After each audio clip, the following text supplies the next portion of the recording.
Hello there, Ian Cathcart, Flemish Allside Parish Church Minister. Thought for the day, um, trying to deal with the fact that I was just really brought down by the fact that what I knew was going to happen has indeed happened. There was a thing in last weekend about a lawyer's firm in London having a 42% increase in inquiries about divorce. And really just trying to kind of engage with that, trying to say something that helps rather than something that hinders and makes a difference. And I said I was going to speak about forgiveness, but just not in the normal way. So this is me talking about forgiveness, but not the way you expect. Louis Zamperini was an immigrant family, part of an immigrant family. He was born in 1917 in New York. He then moved to California. Rather than give you all the kind of niceties and the negatives as well as the positives, let's just say his own description was, he is a smoker by 5. And he talks about getting into fights all the time. The description he uses is, my life was always about getting even. Not winning every fight, sometimes running away from fights, but always getting even. Anyway, he obviously was quite good at running away from some fights because he became really fast. He ended up, he got a sports scholarship to college, and he was, he won the college, the University College Mile Challenge across the whole of America. He was very, very fast.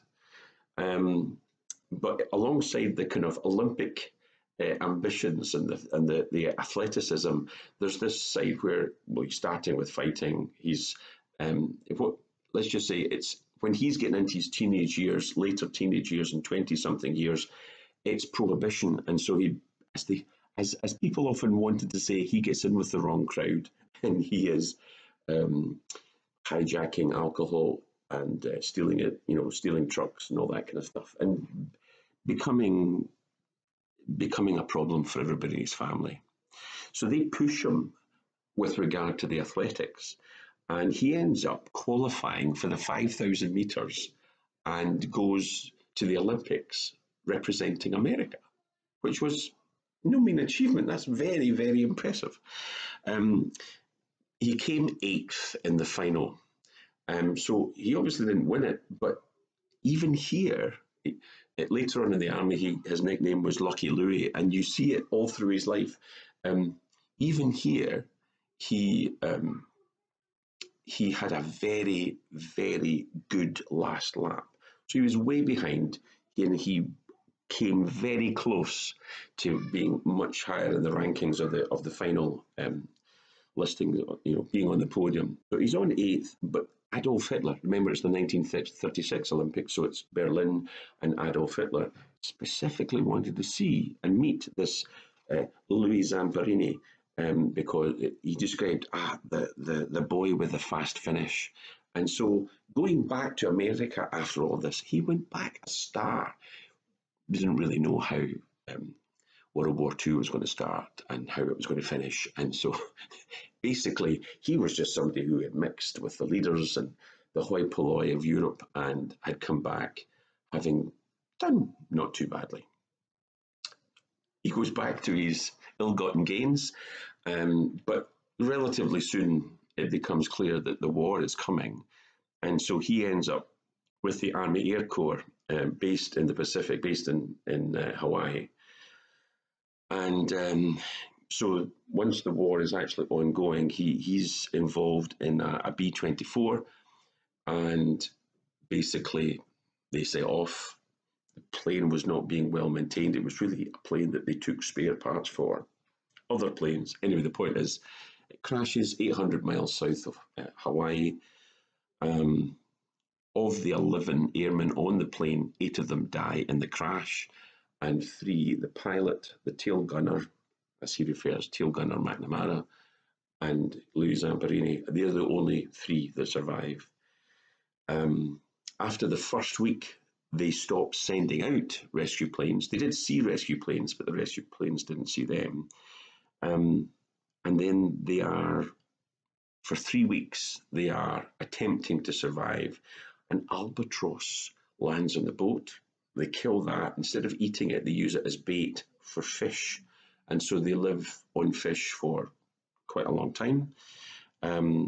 Catch a second albatross, and this time too hungry. They just eat it and devour it themselves. He knows this wonderful thing. He says they caught small sharks and they ate them too. The things you do when you actually are forced into it. By this stage, his death certificate has been signed back home because they think all the people on the plane have died. And after 27 days, it's like fantastic. Finally been found. The plane circles, comes low. The problem is when the plane coming in low starts shooting at them, they realise they have been found, but not by Americans. All 3 men survive the attack. The difficulty is that's 27 days. At 33 days, tail gunner McNamara passes away. So there's just the pilot and him, Louis Zamperini. They continue for, well, it ends up it's 47 days when they end up going on to what's the Marshall Islands, which occupied by the Japanese. And what happens is that they get transferred. I'm not making this up to make it sound extra, valiant, but they get transferred to an island called Execution Island. Put in cells, the guards tell them about all the people who have been in the cells before. Every one of them has been killed by execution, decapitation at a Japanese sword. And he describes in detail what happened.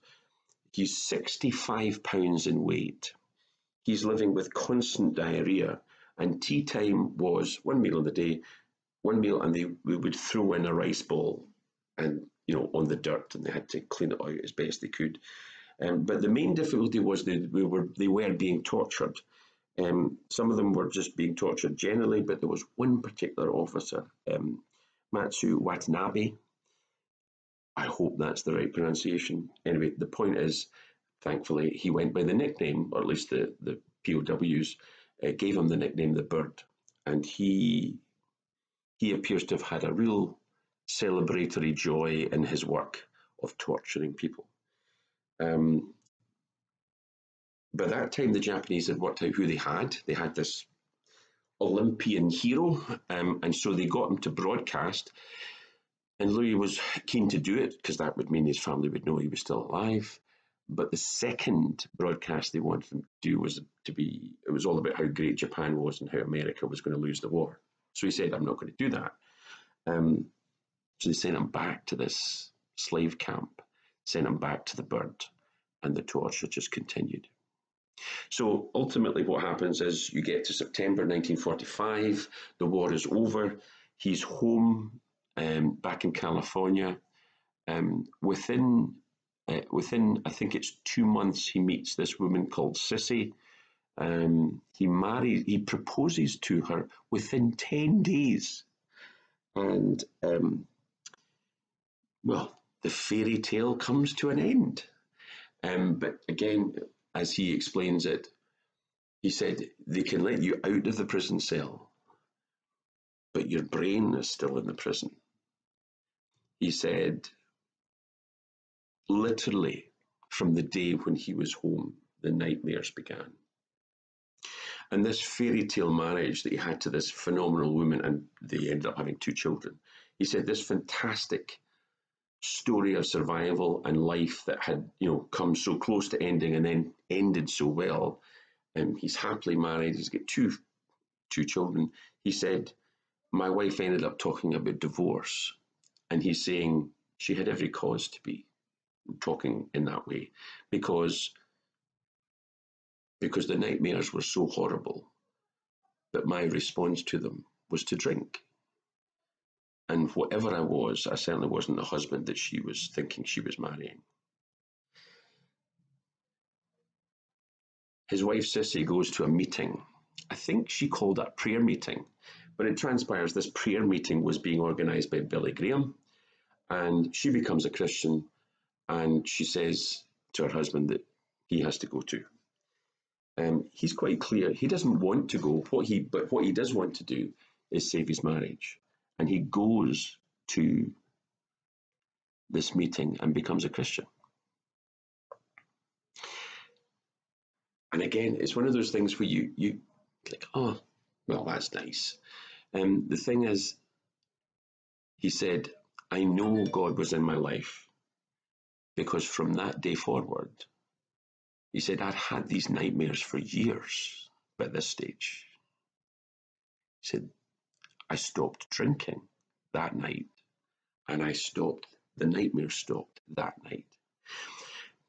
The reason why it's so hard to talk about divorce in an absolute way is because people are so varied, marriages are so different, and forgiveness is such a transformative thing.